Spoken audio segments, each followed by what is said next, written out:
So where did I go wrong tonight? Well, I wanted to tie what I said about Ohio back to the 538 article because despite coming short on expectations, I think I beat them pretty solidly on the math. They were claiming, based on demographics and polling, that Ohio should be more like Michigan, and Illinois and Missouri should be bigger Clinton wins. It was in the form of more black people, therefore more Clinton, and Ohio was white, so it should be more like Michigan. Okay. I said no way. Check the voting history, which states are liberal, which are conservative. And I think the results solidly debunk all those arguments. Okay, based on those kinds of arguments, the white working class state of Ohio should have solidly backed Sanders, and the Missouri should have backed Clinton by the 10 points they claimed. Okay, I made one error. I was off by about 10 points all around. I called Missouri and Illinois for Sanders by 10, and Ohio a functional draw. She won Ohio by a little less than 10, and Missouri and Illinois were a draw. So I got the pattern right, at least. I'm just off by 10 points. The aggregates and demographic modeling didn't even get the pattern right. They had it,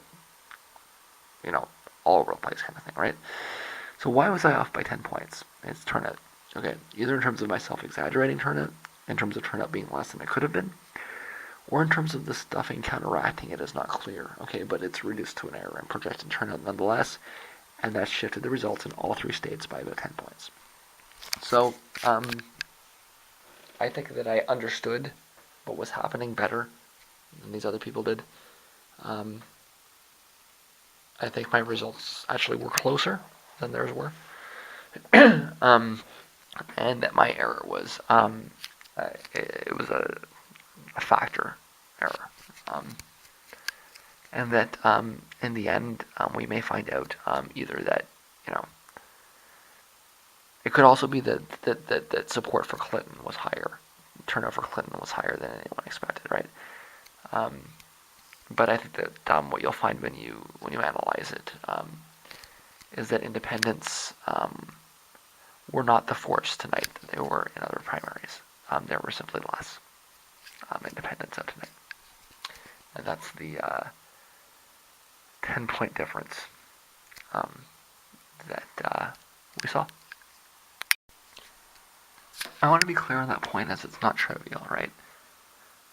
Okay, so I looked at the polling and said, okay, this is the polling, but they're under-polling independents, so I'm going to shift the results. I did that in Michigan, and it got me closer, but I didn't shift it enough, right? So I said it'll be super close, but Clinton will just barely win.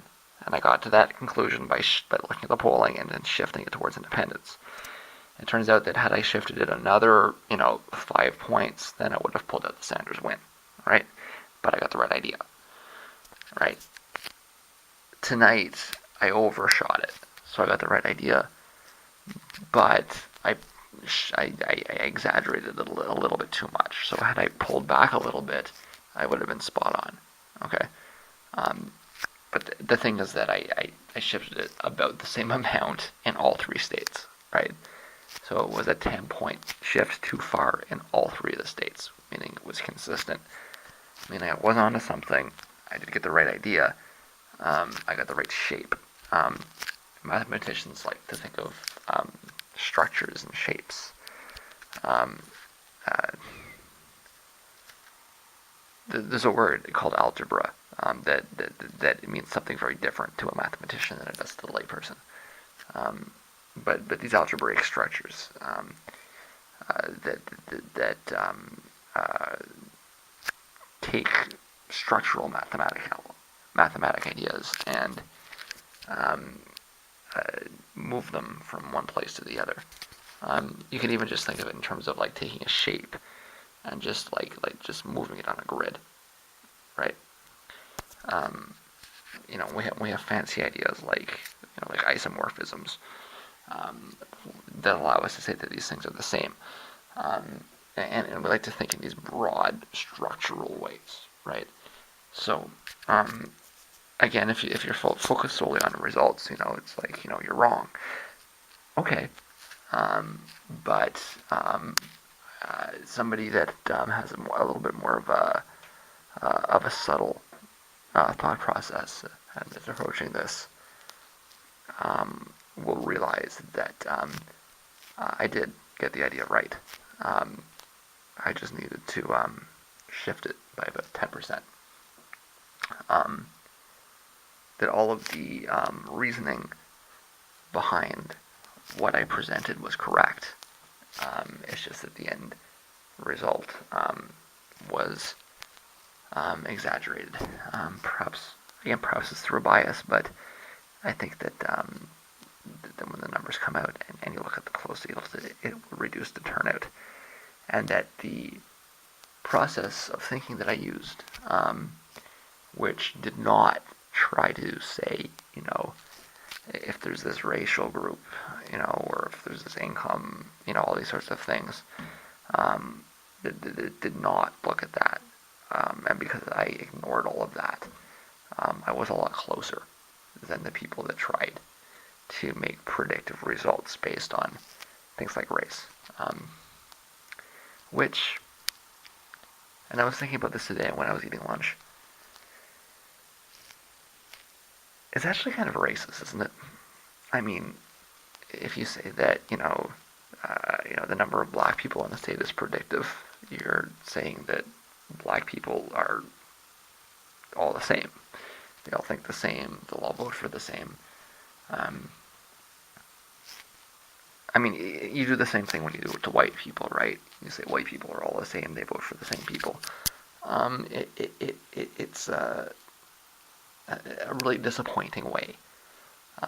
I went through this in a different reacts. It's when you give numbers to number crunchers, that they're going to do what they can with what they have. And if that's what you measure, then that's what they'll use. But it's been my experience that, despite claims to the contrary, or deceptive correlations that might appear early on in a primary process, what invariably happens as time goes on and as more data comes in is that we always learn that these supposed predictive results are not predictive at all, and that they are at best proxy variables. And I think that's really what we learned tonight. The white working class state voted for the other candidate, and the mixed states split. I haven't seen any numbers yet, but I have heard some anecdotes that Sanders did fairly well amongst blacks and Latin speakers. And hopefully, as I suggested, the Illinois results will put these racial ideas to rest completely, and we won't have to talk about this anymore, because it's kind of depressing.